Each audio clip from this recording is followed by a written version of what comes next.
Hello दोस्तों, good morning. कैसे हैं आप सब लोग? आशा है कि आप सभी अच्छे हैं, खुश हैं, मस्त है। खुश रहिए, मस्त रहिए और आगे बढ़ते रहिए। हम अधिगम के बारे में चर्चा कर रहे थे और कल हमने क्या है अधिगम के बारे में देखा था कि कौन कौन से मनोवैज्ञानिक है जिनके द्वारा अधिगम के प्रकार बताए गए थे। तो हमने क्या कल स्टार्ट किया था कि रॉबर्ट केने ने अधिगम के हमारे 8 प्रकार बताए थे। पहला कौन सा था? संकेत अधिगम है। दूसरा उद्दीपक अनुक्रिया अधिगम है। तीसरा श्रृंखला या सरल श्रृंखला अधिगम है। चौथे की अगर हम बात की थी शाब्दिक अधिगम है। कौन सा है? शाब्दिक अधिगम है। पांचवा हमने देखा था संप्रत्यय अधिगम है। छठा हमने देखा था कि नियम अधिकरण है। और समस्या समाधान, लास्ट में क्या बताया? समस्या समाधान अधिगम है। कई बार संप्रत्यय बनाए जाते हैं, उनके माध्यम से सीखा जाता है। और छठा हमने देखा था विभेदीकरण अधिगम है। तो ये क्या है? रॉबर्ट केने के द्वारा अधिगम के अपने कितने 8 प्रकार बताए गए थे। इसके बारे में हमने डिटेल से पढ़ा था। और उसके बाद हमने देखा था कि क्या अधिगम जो है वो परिपक्वता से अलग है। अधिगम व परिपक्वता में क्या अंतर पाया जाता है? तो इन दोनों में हमने इनके बारे में डिफरेंस देखा था। इसके बाद हमने चर्चा की थी रटना किसे कहा जाता है और सीखना किसे कहा जाता है। कोई व्यक्ति है वो लगातार एक ही कार्य कर रहा है, उसका रट्टा मार लिया है,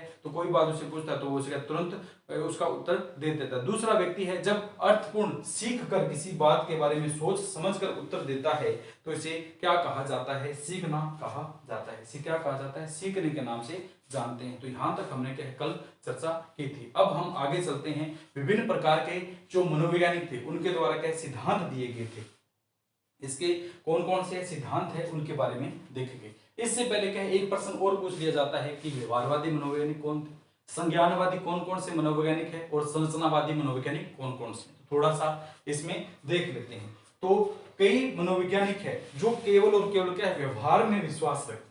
क्या रखते हैं? व्यवहार में विश्वास रखते हैं। किस प्रकार? कई मनोवैज्ञानिक ऐसे हैं जो व्यक्ति के वंशानुक्रम का कोई महत्व, अधिगम में वंशानुक्रम का कोई महत्व नहीं बताते हैं। वो कहते हैं कि केवल वातावरण ही व्यक्ति को सिखाने में सक्रिय रहता है। वो कहते हैं जो अनुवांशिक गुण है यानी वंशानुक्रम से हमें जो प्राप्त होता है उनका अधिगम से कोई लेना देना नहीं है। वातावरणीय कारक है उनको महत्व बताते हैं, यानी हम जिस परिवेश जिस वातावरण में रहते हैं केवल उसी से सीखते हैं। इसलिए इन्हें क्या कहा जाता है? व्यवहारवादी। तो व्यवहारवादी क्या बताते हैं? केवल और केवल वातावरण को महत्व देते हैं। प्रश्न पूछ लिया जाता है कि व्यवहारवादी निम्न में से कौन सी क्रियाकलाप को महत्व देते हैं? वंशानुक्रम है, वातावरण है, या और दो ऑप्शन दे देंगे।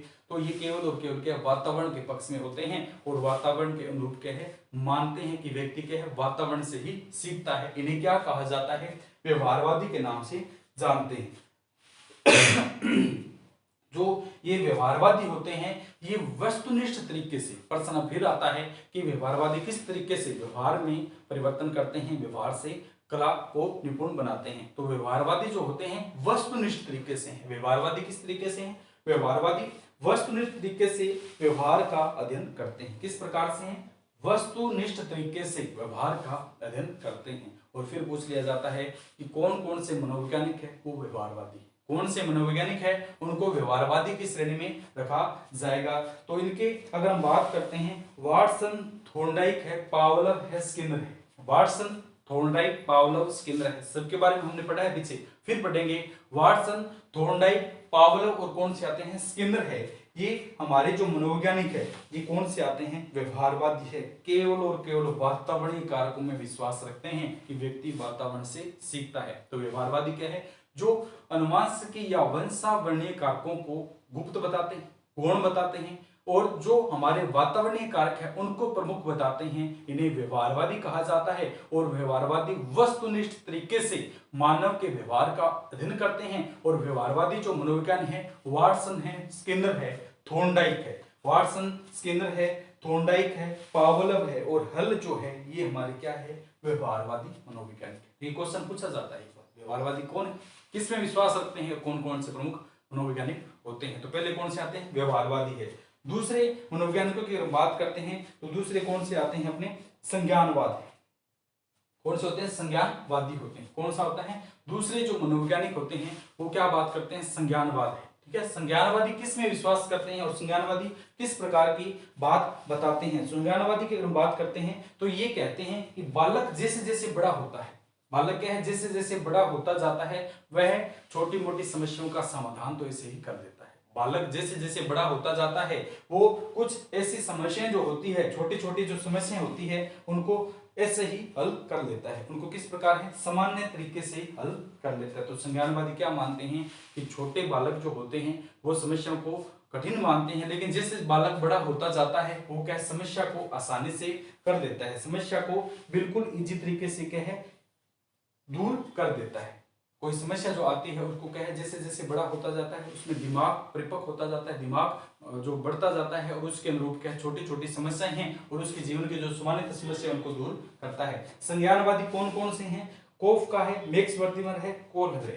कुर्टलेविन, कोफ का, मैक्स वर्दिमर और कौन से कोहलर है जो संज्ञानवाद में विश्वास रखते हैं। ये कहते हैं कि परिपक्वता के आधार पर समस्याओं का समाधान हो सकता है। कोफ का है, मैक्स वर्दिमर है, कोहलर है और कुर्टलेविन है। इसके अलावा जीन पियाजे के द्वारा संज्ञानात्मक सिद्धांत दिया गया था, पढ़ेंगे हम, उनके द्वारा भी क्या है इसकी श्रेणी में रखा जाता है। तो व्यवहारवादी क्या कहते हैं, वातावरण को प्रमुख मानते हैं। संज्ञानवादी जो है ये कहते हैं कि बालक जैसे जैसे बड़ा होता है वो अपनी समस्याओं का समाधान खुद ही कर लेता है और इसके प्रमुख वैज्ञानिक है जीन पियाजे है, कोहलर है, कोफ का है, मैक्स वर्दिमर है और कौन से कोहलर है। ये इसके प्रमुख मनोवैज्ञानिक है। तीसरा आता है, तीसरे की बात करते हैं, तीसरा कौन सा प्रकार है, संरचनावादी है। कौन सा आता है, संरचनावाद है। संरचनावाद क्या कहते हैं, ये कहते हैं कि कोई भी कार्य है, कोई भी सीखने की कला है वो मानसिक क्रिया पर डिपेंड करती है। हमारे सामने कोई भी समस्या है, कोई भी किसी प्रकार की क्रिया आई, कोई बात आई, उसको लेकर के हमारे दिमाग में क्रियाएं चलती है, मानसिक क्रिया है। यानी संज्ञानवाद क्या बताता है, मानसिक क्रिया के बारे में बताता है। संज्ञानवाद नहीं सॉरी संरचनावाद है। संरचनावाद कहता है कि कोई भी समस्या हो, किसी भी प्रकार की हो, उसको लेकर के हमारा मस्तिष्क में विभिन्न अनुक्रियाएं होती है और इन अनुक्रियाओं के बाद ही क्या होती है, उन समस्या का समाधान होता है। हमने पढ़ा था ऐतिहासिक विधि और पिछले जो पढ़कर आए थे विलियम वुड व उनके शिष्य टिचनर है, तो ये किस में आते हैं, संरचनावाद की श्रेणी में आते हैं। संरचनावाद कहता है मानसिक क्रिया के द्वारा किसी भी प्रकार का समस्या का समाधान किया जाता है। सॉरी, तो ये कौन कौन से मनोवैज्ञानिक है, विलियम वुंड है, टिचनर है। विलियम वुंड हमने पढ़ा था, टिचनर को पढ़ा था, जेरोन ब्रूनर है। कौन सा आता है, ब्रूनर है, वाइगोत्स्की और गार्डनर है। इनके द्वारा संरचनावाद को महत्व बताया जाता है, संरचनावादी कहलाते हैं। तो यहाँ से 3 क्वेश्चन बनते हैं। एक तो व्यवहारवादी क्या, व्यवहारवादी किस में विश्वास रखते हैं और व्यवहारवाद कौन कौन से मनोवैज्ञानिक है। दूसरा संज्ञानवाद क्या है, संज्ञानवाद में मनोवैज्ञानिक क्या कहते हैं और संज्ञानवाद के प्रमुख मनोवैज्ञानिक कौन कौन से हैं। कोहलर, कोफ, मैक्सवेल और कुर्टलेविन है, ये संज्ञानवादी है। जीन पियाजे इसमें आता है। इसके बाद पूछा जाता है संरचनावाद कौन है, संरचनावाद किसे कहा जाता है। ये केवल मस्तिष्क क्रिया में विश्वास रखते हैं, वो क्या कहलाते हैं, संरचनावादी। यानी एक संरचना बनती है, पिरामिड नुमा एक संरचना बनती है और इसी के अनुरूप व्यक्ति समस्या का समाधान ढूंढता है। इसके मनोवैज्ञानिक कौन कौन से, विलियम वुंड है, टिचनर है और वाइगोत्स्की है। और अगर हम बात करते हैं वाइगोत्स्की, जेरोन ब्रूनर है, जेरोन ब्रूनर है और गार्डनर है, इनके प्रमुख मनोवैज्ञानिक कहलाते हैं। इसके बाद हम बात करेंगे अधिगम के सिद्धांत। अधिगम के क्या है, सिद्धांत है। इसमें प्रथम पॉइंट पढ़ेंगे उद्दीपक अनुक्रिया सिद्धांत। कौन सा आता है, उद्दीपक अनुक्रिया सिद्धांत है, जिसको अगर हम बात करते हैं रॉबर्ट केने ने तीसरे स्थान पर रखा। कौन से हैं, तीसरे हैं, संकेत दूसरे स्थान पर रखा था, संकेत है, उद्दीपक अनुक्रिया है। दूसरे स्थान पर जो रॉबर्ट केने बताते हैं उस सिद्धांत के बारे में एक मनोवैज्ञानिक थे, उनके बारे में विस्तृत चर्चा की गई थी, उन्होंने इसके बारे में बताया था। तो पहला सिद्धांत आता है अधिगम का, कौन सा है, उद्दीपक अनुक्रिया सिद्धांत है। उद्दीपक अनुक्रिया सिद्धांत है, इसे स्टिमुलस रिस्पॉन्स थ्योरी कहा जाता है। किस नाम से जानते हैं, स्टिमुलस रिस्पॉन्स थ्योरी है, CR थ्योरी। कौन सा है, CR थ्योरी या SR थ्योरी कहा जाता है। कई किताबों में क्या है, मिस प्रिंट हो या किसी के अनुरूप क्या है, इसमें C दिया है, लेकिन वास्तविक बात करते हैं तो इसे STR कहा जाता है, स्टिमुलस रिस्पॉन्स थ्योरी है, उद्दीपक अनुक्रिया सिद्धांत है। तो क्या था उद्दीपक अनुक्रिया सिद्धांत और इसमें क्या क्या बातें थी, इसके बारे में चर्चा करेंगे। उद्दीपक अनुक्रिया सिद्धांत है, यानी थॉर्नडाइक कहते हैं कि व्यक्ति के सामने किसने दिया था, ये अगर हम बात करते हैं थॉर्नडाइक के द्वारा दिया गया था। उद्दीपक अनुक्रिया सिद्धांत आज सर्वप्रथम तो यह पूछा जाता है इसके मनोवैज्ञानिक कौन से थे, किस मनोवैज्ञानिक के द्वारा उद्दीपक अनुक्रिया सिद्धांत समझाया गया था। तो उद्दीपक अनुक्रिया सिद्धांत को थॉर्नडाइक नाम के एक मनोवैज्ञानिक थे, उनके द्वारा बताया गया था 1913 में इन्होंने बताया था। उद्दीपक अनुक्रिया सिद्धांत किसने दिया था? थॉर्नडाइक के द्वारा दिया था। और कब दिया था? 1913 में, 1930 की अगर बात करते हैं, 1913 में थॉर्नडाइक के द्वारा कौन सा सिद्धांत है? उद्दीपक अनुक्रिया सिद्धांत। उद्दीपक अनुक्रिया, उद्दीपक अनुक्रिया सिद्धांत।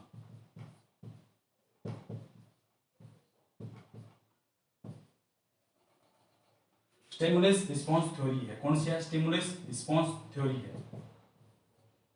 स्टिमुलस रिस्पांस थ्योरी है, एसआर थ्योरी है। किसके द्वारा दी गई थी? ये हमारे मनोवैज्ञानिक है, थॉर्नडाइक है, इनके द्वारा बताई गई थी। और कब दिया था? 1913 में दिया था। और ये किस प्रकार के मनोवैज्ञानिक? अभी पढ़ के आए। थॉर्नडाइक ये किस प्रकार के मनोवैज्ञानिक है? पावलोव। ये हमारे क्या कहते हैं? व्यवहारवादी है।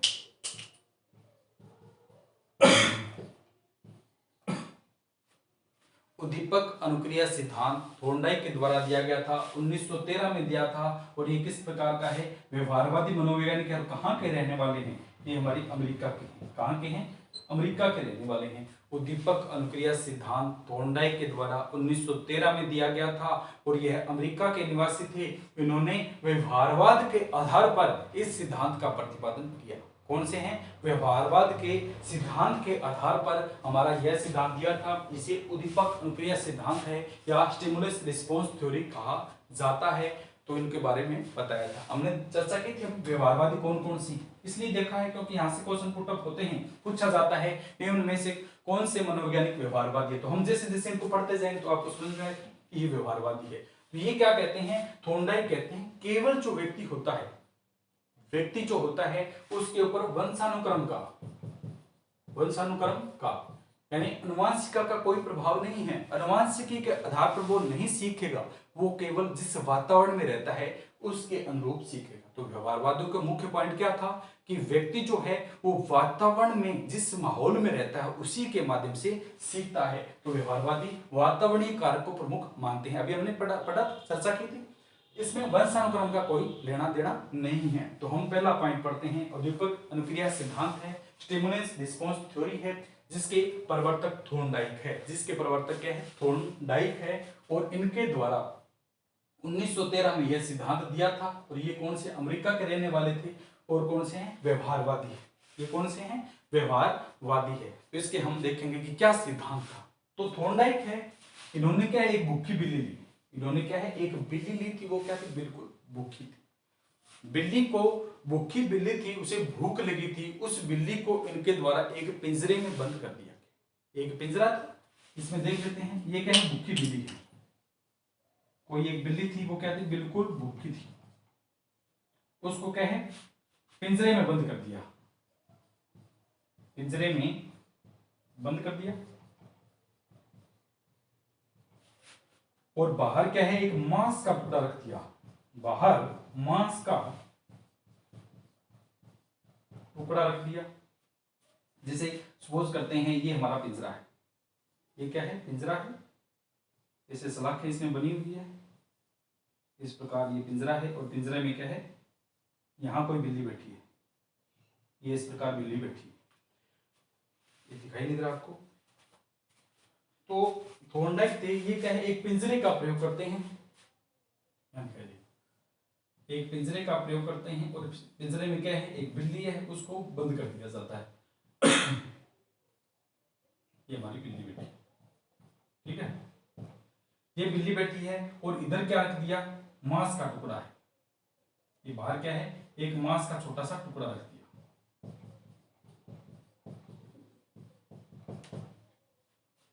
यहाँ बीच में सलाखें हैं, थोड़ी थोड़ी जगह।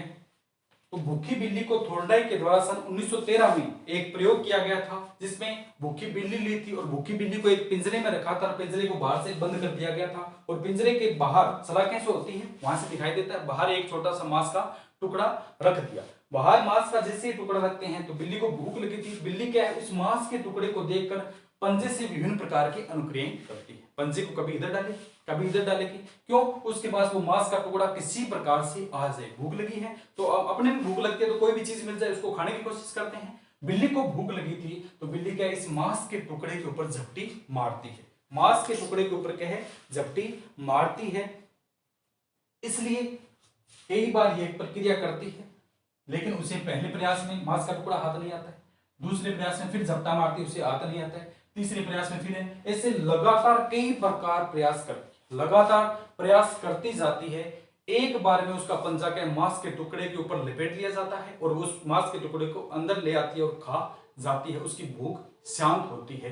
तो पावलोव कहते हैं कि बिल्ली के सामने क्या था, उद्दीपक था, यानी मांस का टुकड़ा बिल्ली के लिए क्या उद्दीपक का कार्य कर रहा था। यदि यह टुकड़ा नहीं होता तो बिल्ली अपने पंजे नहीं मारती, वो शांत बैठी रहती और वहीं मर जाती।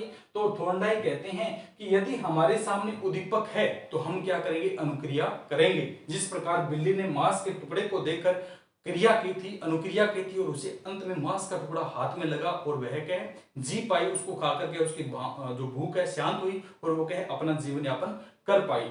तो उद्दीपक अनुक्रिया सिद्धांत कहता है कि व्यक्ति के सामने यदि किसी प्रकार का उद्दीपक है तो वह अनुक्रिया करेगा ही करेगा। जैसे हमारे सामने कोई वैकेंसी है तो उस वैकेंसी को देखकर हम तैयारी करेंगे, यदि है ही नहीं तो उद्दीपक नहीं है हमारे सामने तो हम कोई अनुक्रिया नहीं करेंगे।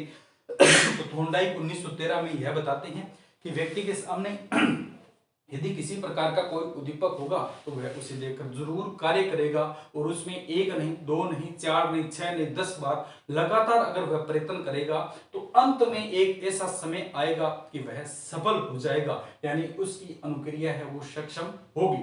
तो उद्दीपक अनुक्रिया सिद्धांत यही कहता है कि बार बार व्यक्ति को प्रयत्न करते रहना चाहिए। उद्दीपक जैसे उसके सामने आए उसे अनुक्रिया का स्पीड बढ़ा देनी चाहिए, उसे कार्य करने की जो स्पीड है उसमें उत्तरोत्तर वृद्धि कर देनी चाहिए। यदि बिल्ली ऐसा नहीं करती तो वो मर जाती। उसने किया, मांस का टुकड़ा पहले प्रयास में हाथ लिया, दूसरे में लिया, लेकिन लगातार वह प्रयास करती रही, अंत में क्या है उसे सफलता मिली। लगातार अभ्यास करती रही जिसके कारण अंत में क्या है उसे सफलता मिलती है। तो थोर्नडाइक का यह सिद्धांत क्या कहलाता है, उद्दीपक अनुक्रिया सिद्धांत है। यानी भूखी बिल्ली थी, पिंजरे में बंद थी, भूखी बिल्ली है, पिंजरे में बंद थी, बाहर क्या था, मांस का टुकड़ा रखा। उस मांस के टुकड़े को देखकर बिल्ली ने क्या प्रतिक्रिया की, यानी विभिन्न प्रकार की अनुक्रिया की उसको झपटने के लिए, और अंत में वह सफलता हासिल करती है। भूखी बिल्ली पर यह जो प्रयोग किया गया था इसका दूसरा नाम निकलता है प्रयास व त्रुटि का सिद्धांत है। इसके साथ उद्दीपक अनुक्रिया का सिद्धांत दूसरा नाम बता दिया जाता है कि प्रयास व त्रुटि का सिद्धांत किस सिद्धांत को कहा जाता है। प्रयास व त्रुटि का सिद्धांत किसको कहा जाता है, या प्रयत्न व भूल का सिद्धांत किस सिद्धांत को जानते हैं। तो उद्दीपक अनुक्रिया सिद्धांत है, उसके दूसरे नाम है, एक तो आता है प्रयास व त्रुटि का सिद्धांत है, प्रयास व त्रुटि का सिद्धांत है। दूसरा आता है इसे प्रयत्न व भूल का सिद्धांत। उद्दीपक अनुक्रिया सिद्धांत का दूसरा नाम है प्रयास व त्रुटि का सिद्धांत। कैसे, बिल्ली ने प्रयास किया, पहला प्रयास किया, पंजा मारा, उसके हाथ नहीं आया, यानी त्रुटि होगी। दूसरा किया, फिर त्रुटि होगी। तो प्रयास कर रही है, उसे त्रुटि मिल रही है, यानी वो जो जिसके लिए वह कार्य करिए वो उसे नहीं मिल पा रहा है। दूसरा आता है प्रयत्न व भूल का सिद्धांत। उसने प्रयत्न किया लेकिन कहीं न कहीं उसकी भूल होगी, पंजा स्टिक जहां पर मांस का टुकड़ा पड़ा था वहां नहीं टिका, थोड़ा इधर उधर टूट गया, यानी भूल होगी। फिर उसने फिर प्रयत्न किया, फिर भूल होगी। तो इसलिए इसे क्या कहा जाता है, प्रयास व त्रुटि का सिद्धांत है या प्रयत्न व भूल का सिद्धांत है। तो पूछ लिया जाता है कि थोर्नडाइक के उद्दीपक अनुक्रिया सिद्धांत के अन्य नाम क्या है। थोर्नडाइक के उद्दीपक अनुक्रिया सिद्धांत का अन्य नाम है प्रयास व त्रुटि का सिद्धांत है, या इसे प्रयत्न व भूल के सिद्धांत के नाम से भी जाना जाता है। इसमें मनोवैज्ञानिक कहते हैं कि थोर्नडाइक के अनुसार उद्दीपक को देखकर अनुक्रिया होती है, अर्थात दोनों में संबंध पाया जाता है। यानी मांस का टुकड़ा था, बिल्ली, दोनों में संबंध पाया जाता है। उद्दीपक को देखकर बिल्ली ने अनुक्रिया की थी तो दोनों में संबंध पाया है कि सामने हमारे उद्दीपक है तभी हम अनुक्रिया करेंगे, नहीं तो नहीं, निठल्ले बैठे रहेंगे।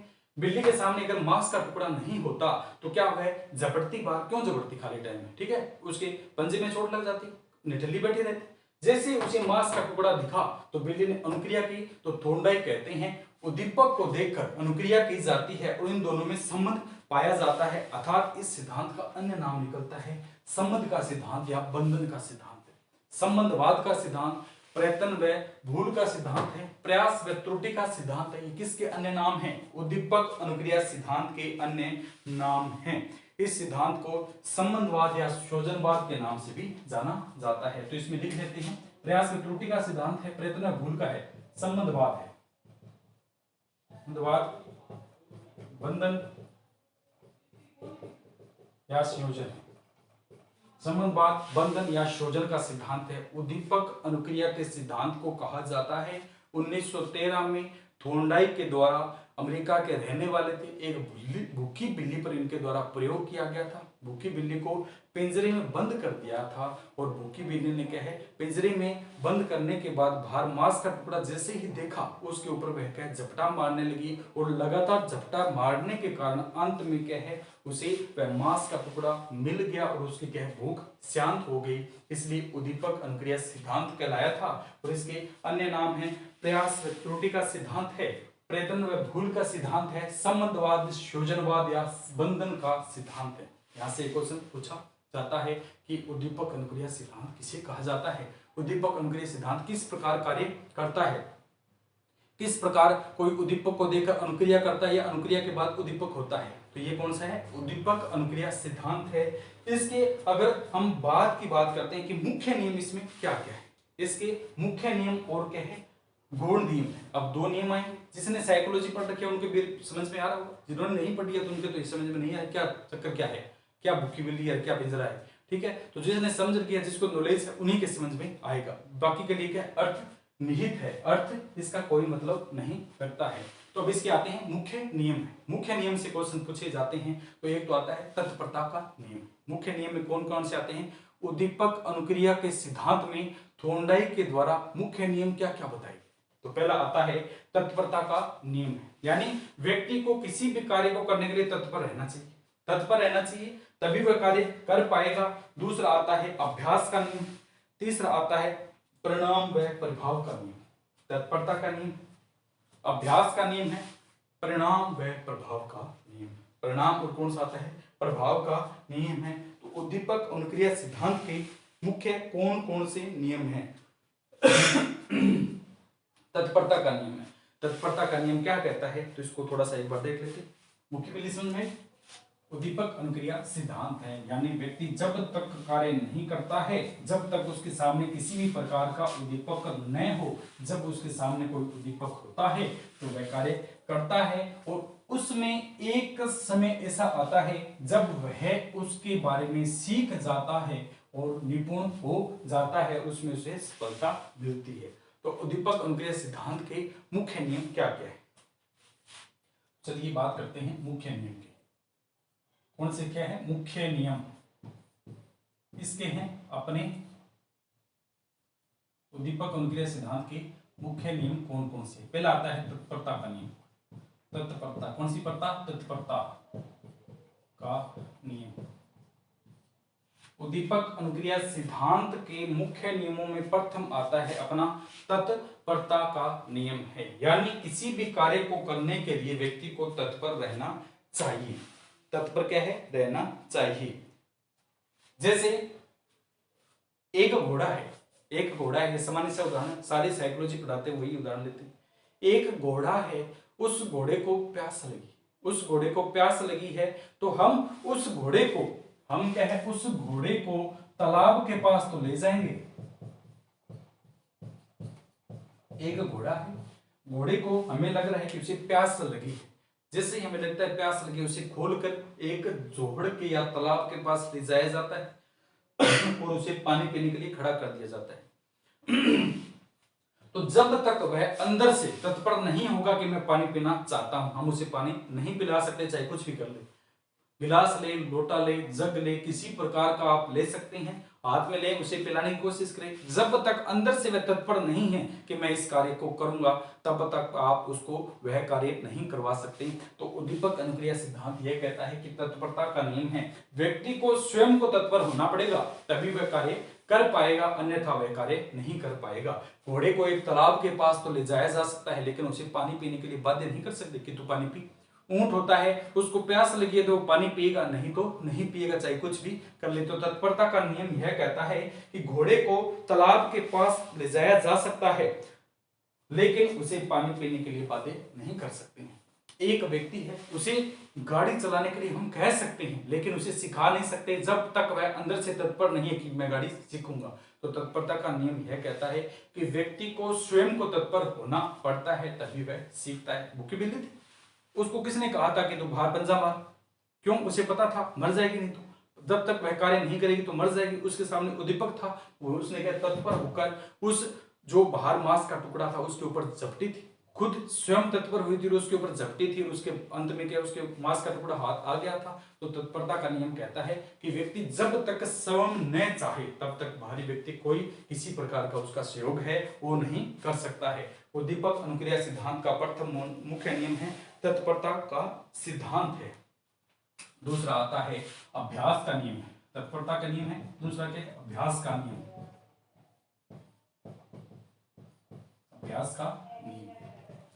उद्दीपक अनुक्रिया सिद्धांत क्या कहता है कि हमें लगातार अभ्यास करते रहना चाहिए। भूखी बिल्ली थी, उसने पहली बार उसे मांस का टुकड़ा नहीं मिला, दूसरी बार फिर अभ्यास किया, फिर नहीं मिला, तीसरी बार फिर किया, फिर नहीं मिला, चौथी बार फिर किया। एक ऐसा समय आया लगातार अभ्यास करने के कारण एक ऐसी परिस्थिति पैदा होगी कि अंत में उसे क्या वो मांस का टुकड़ा हाथ में मिला और उसे सफलता मिली। तो ये क्या कहता है अभ्यास का नियम है, यानी हमें किसी भी प्रकार से अभ्यास छोड़ना नहीं चाहिए। कई बार हम देखते हैं कि कोई किसी श्रेणी में हम तैयारी कर रहे हैं या किसी क्षेत्र में जाना चाह रहे हैं, उस क्षेत्र में एक बार अभ्यास करने के बाद एक समय ऐसा आता छोड़ देते, सब कुछ छोड़ देते हैं। ऐसा नहीं करना चाहिए, क्या पता कौन सा समय अपने अनुकूल हो जाए और हमें सफलता मिल जाए। तो अभ्यास का नियम यह कहता है कि व्यक्ति को लगातार अभ्यास करते रहना चाहिए।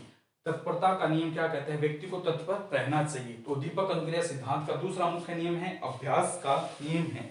इसमें एक कहावत भी है, करत करत अभ्यास की, क्या है, करत करत अभ्यास के जड़मति होते सुजान, करत करत अभ्यास के जड़मति होत सुजान, रसरी आवत जात की। करत करत अभ्यास के जड़मति होत सुजान, रसरी आवत जात की। कौन सी है, रसरी आ रही है, रसरी आवत जात ते सील पड़त निशान है। ठीक है, जैसे ही सील पर बार बार इससे प्रहार करते हैं तो अंत में उसके ऊपर एक भी निशान पड़ जाता है। तो लगातार हमें प्रयास करने चाहिए। तो मुख्य नियम में कौन सा आता है, दूसरा आता है अभ्यास का नियम है। तीसरा अगर हम बात करते हैं तो तीसरा नियम कौन सा आता है, व्यक्ति प्रभाव। कौन सा आता है, व्यक्ति प्रभावित होता है। कौन सा है, एक व्यक्ति है वो लगातार प्रयास कर रहा है तो समय होता है कि उसको प्रभावित करती है। तो ये नियम क्या कहलाता है, प्रभाव व परिणाम का नियम है। प्रभाव व परिणाम का नियम है। तीसरा प्रभाव व परिणाम का नियम, यानी भूखी बिल्ली थी वो लगातार प्रयास कर रही थी, उसके ऊपर प्रभाव पड़ा लेकिन अंत में उसे क्या परिणाम अपने अनुकूल मिला, तो उसे क्या खुशी मिली। तो ये नियम क्या कहलाता है, परिणाम व प्रभाव का नियम है। कौन सा है, परिणाम व प्रभाव का नियम है। ये हमारे क्या आते हैं, मुख्य नियम। कौन से आते हैं, मुख्य नियम है जो थॉर्नडाइक के द्वारा उद्दीपक अनुक्रिया सिद्धांत में बताए गए थे। पहला आता है तत्परता का नियम है, अभ्यास का नियम है, तीसरा आता है परिणाम व प्रभाव का नियम है। जो अभ्यास होता है ये सॉरी अभ्यास जो होता है ये कितने दो प्रकार के होते हैं। एक तो क्या उपयोग का नियम है, एक अनुपयोग का नियम है। यदि हम अभ्यास के माध्यम से किसी चीज का उपयोग करते हैं, उपयोग का नियम, दूसरा आता है अनुपयोग का नियम है। यदि हम किसी चीज का लगातार अभ्यास करें तो उसे सीख रहे, जैसे ही अनुपयोग करना हमने बंद कर दिया तो हम क्या उसको भूल जाए। अभ्यास अगर किसी चीज की हम प्रैक्टिस नहीं करते हैं, practice make a man perfect, practice आदमी को निपुण बनाती है। यदि हमने इसका प्रयोग करना छोड़ दिया तो हम क्या है भूल जाएंगे इसे। तो ये दो प्रकार का होता है, एक तो उपयोग का नियम है, दूसरा अनुपयोग का नियम है। तीसरा था प्रभाव व परिणाम का नियम है। इसमें संतोष व असंतोष का नियम भी कहा जाता है। परिणाम व प्रभाव का नियम है, इसे संतोष व असंतोष के नियम से भी जाना जाता है। क्या कहते हैं इसे, संतोष व असंतोष का नियम। संतोष व असंतोष का नियम यानी जब तक बिल्ली को मांस का टुकड़ा नहीं मिला वह असंतोष यानी सेटिस्फेक्शन नहीं था उसमें, जैसे ही उसे मांस का टुकड़ा मिल गया वह संतोष हो गया, सेटिस्फेक्शन मिल गया। यानी व्यक्ति तब तक कार्य करता रहता है जब तक उसे सेटिस्फेक्शन आत्मानुभूति नहीं मिल जाती है। तो ये हमारा क्या था, उद्दीपक अनुक्रिया सिद्धांत था। इसका प्रतिपादन सन 1913 में थॉर्नडाइक के द्वारा किया गया था। थॉर्नडाइक एक व्यवहारवादी मनोवैज्ञानिक है। ये केवल और केवल वातावरणीय कारकों को महत्व देते हैं, वंशानुक्रम में बिल्कुल विश्वास नहीं रखते हैं। 1913 में इनके द्वारा एक भूखी बिल्ली के ऊपर प्रयोग किया गया था। क्या प्रयोग था? इन्होंने भूखी बिल्ली थी, उसे एक पिंजरे में बंद कर दिया गया था, उसे भूख लगी थी तो उन्होंने पिंजरे के थोड़े से बाहर मांस का टुकड़ा रख दिया। बिल्ली ने उस मांस के टुकड़े को देखकर विभिन्न प्रकार की अनुक्रियाएं की, उसको झपटने की कोशिश की, अनुक्रियाएं की, 1 बार 2 बार 3 बार 4 बार 7 बार 10 बार, इस प्रकार लगातार करती गई। एक बार ऐसा आया, उसे मांस का टुकड़ा हाथ में आ गया और उसने वह खा लिया, उसे संतोष हुआ, उसे सेटिस्फेक्शन हुआ। तो इस प्रकार जब भूखी बिल्ली के द्वारा मांस के टुकड़े को लेकर क्रिया की जाती है तो उसे उद्दीपक अनुक्रिया सिद्धांत है, यानी थॉर्नडाइक कहते हैं। जब तक व्यक्ति के सामने कोई उद्दीपक नहीं होगा वह निठल्ला बैठा रहेगा, कार्यहीन बैठा रहेगा। जैसे ही उसके सामने कोई उद्दीपक देखता है तो वह कार्य करना स्टार्ट करता है और उसमें क्या सफलता हासिल करता है। जैसे 1 नहीं 2 नहीं 4 नहीं, कितना ही समय लग जाए, लेकिन एक समय परिस्थिति हर व्यक्ति के सामने ऐसी आती है, वो उसे अनुकूल ले जाती है, उसे उस लक्ष्य की ओर ले जाती है जिसके लिए वह तत्पर था, जिसकी तैयारी कर रहा था। इसलिए मांस का टुकड़ा और बिल्ली के बीच में क्या था? संबंध पाया गया था। तो इसलिए संबंधवाद, संयोजनवाद या बंधन का सिद्धांत भी कहा जाता है। इसके थॉर्नडाइक ने मुख्य नियम बताए थे। कौन कौन से? तत्परता का नियम है, यानी हम जब तक स्वयं तत्पर नहीं होंगे, दूसरा व्यक्ति कोई नहीं आएगा हमें बताने के लिए तू ऐसा कर, तो ऐसा कर सकता है। जब तक हम अंदर से सेटिस्फेक्शन नहीं होगा, अंदर से हमें किसी कार्य करने की कला नहीं होगी, तब तक हम उसे नहीं कर पाएंगे। जैसे एक घोड़े को हम तालाब के पास तो ले जा सकते हैं, लेकिन उसे पानी पीने के लिए बाध्य नहीं कर सकते, क्योंकि खुद वो तत्पर नहीं, खुद उसकी इच्छा नहीं है पानी पीने की, तो हम कैसे पिला देंगे। उसी प्रकार उद्दीपक अनुक्रिया कहता है कि जब तक व्यक्ति स्वयं उद्दीपक को देकर अनुक्रिया नहीं करेगा, बाहरी कोई व्यक्ति नहीं है उसे कार्य करवा सके। दूसरा आता है हमारा अभ्यास का नियम है, यानी हमें लगातार अभ्यास करना रहना पड़ेगा, करते रहना पड़ेगा। ऐसा नहीं है एक बार विफल हो गए तो छोड़ देंगे, 2 बार प्रयास किया फिर छोड़ देंगे, ऐसा नहीं है। अभ्यास लगातार करना पड़े, चाहे तुम्हें सफलता मिले या ना मिले। तो अभ्यास का नियम क्या कहता है? लगातार प्रयास करते चलो। इसके बाद ये सिद्धांत है, इसमें दूसरा नियम प्रयास, दूसरा कौन सा था? अभ्यास का नियम है। तीसरा आता है परिणाम व प्रभाव का नियम है, इसे संतोष व असंतोष का नियम भी कहते हैं। यानी अंत में बिल्ली को मांस का टुकड़ा मिला, सेटिस्फेक्शन होगी, खुश होगी, खा लिया और आराम किया। इसके अन्य नाम भी है, प्रभाव का नियम है, ठीक है, प्रभाव का नियम भी कहलाता है। ये कौन सा था? परिणाम व प्रभाव का नियम है। तो ये क्या है? इसके उद्दीपक अनुक्रिया सिद्धांत के बारे में मुख्य मुख्य बातें थी। इसके बाद हम पढ़ेंगे इसके गुण नियम। इसके कौन से आते हैं? गुण नियम। ये तो मुख्य मुख्य बातें हैं, लेकिन थॉर्नडाइक कहते हैं इसके अलावा कुछ नियम ऐसे छुपे रह जाते हैं जिनको सामने प्रस्तुत करना मुश्किल है। तो गुण नियम भी है, वहां से भी क्वेश्चन पूछे जाते हैं। और इस सिद्धांत का हमारे शिक्षा के महत्व में किस प्रकार उपयोगी है, शिक्षा में किस प्रकार इसका महत्व है, किस प्रकार हम इसका आज की जो मनोवैज्ञानिक शिक्षा है उसमें प्रयोग कर सकते हैं और बच्चों को अच्छी तरह समझा सकते हैं, उनको बता सकते हैं। तो इसके बारे में चर्चा कल करेंगे। और इसके बाद फिर शास्त्रीय अनुबंधन जो पावलोव के द्वारा 1904 में दिया था, उन्होंने एक कुत्ते के ऊपर प्रयोग किया था। उन्होंने क्या है? कुत्ते के ऊपर प्रयोग किया था। क्या प्रयोग था उसके बारे में हम क्या है कल चर्चा करेंगे और कल उनके बारे में समझेंगे क्या बातें थी, किस प्रकार प्रयोग किया था और इस सिद्धांत का क्या नाम था और किस श्रेणी में इसका प्रयोग किया जाता है। तो आज के लिए इतना ही। ओके दोस्तों, थैंक यू।